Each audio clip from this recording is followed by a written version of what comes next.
سوات کی برف پوش وادی کالام میں ایک روزہ سنو جیپ ریلی کا انعقاد ہوا تو ریسرز بھی کرتب دکھانے کے لیے کالام پہنچ گئی۔ کالام کی شاہی گراؤنڈ میں ہونے والے اس ایونٹ کا اہتمام فرنٹیئر 4x4 کلب نے کیا، جس میں ملک بھر سے 3 خواتین کھلاڑیوں سمیت 70 سے زائد کھلاڑی شریک ہوئے۔ ایونٹ میں شریک کھلاڑیوں نے کمال مہارت سے 3 کلومیٹر طویل برف پیلی ٹریک پر جیپیں دوڑوائی تو سب کو حیران کر دیا۔ سنو جیپ ریلی کو دیکھنے کے لیے سیاحوں کی بڑی تعداد وادی کالام میں موجود رہی۔ بہت اچھا ایکسپیرینس ہے، اور ظاہر سی بات ہے لوگ صرف سنو کے لیے نہیں، اب ایکٹیویٹی ہو تو لوگ وہ دیکھنے کے لیے آتے ہیں۔ ہم کافی ایکسائٹیڈ تھے اس کے لیے۔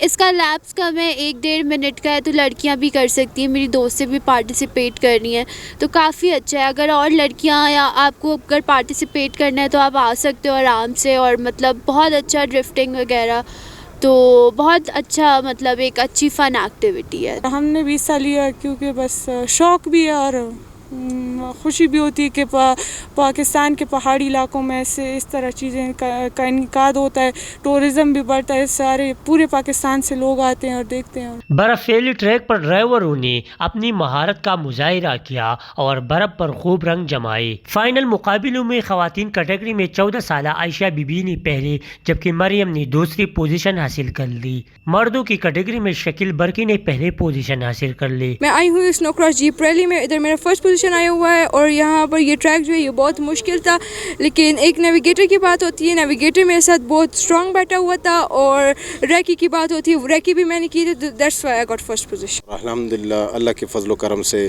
ونر ہی ہوں، پوزیشن کا دفاع کیا ہے، اور ٹریف بالکل سلپری تھا، انتہائی مشکل تھا، کنٹرول اس میں جو ہے نا وہ بہت مشکل کام ہے، تو انجوائے کیا ہے، جس طرح موسم ابھی انجوائے کر رہے ہیں اسی طرح اپنا جو ریس کا میرا رن تھا وہ بھی بہت انجوائے کیا ہے۔ سنو جیپ ریلی کو دیکھنے کے لیے ملک کے مختلف علاقوں سے سیاحوں کی بڑی تعداد نے وادی کالام کا رخ کر لیا۔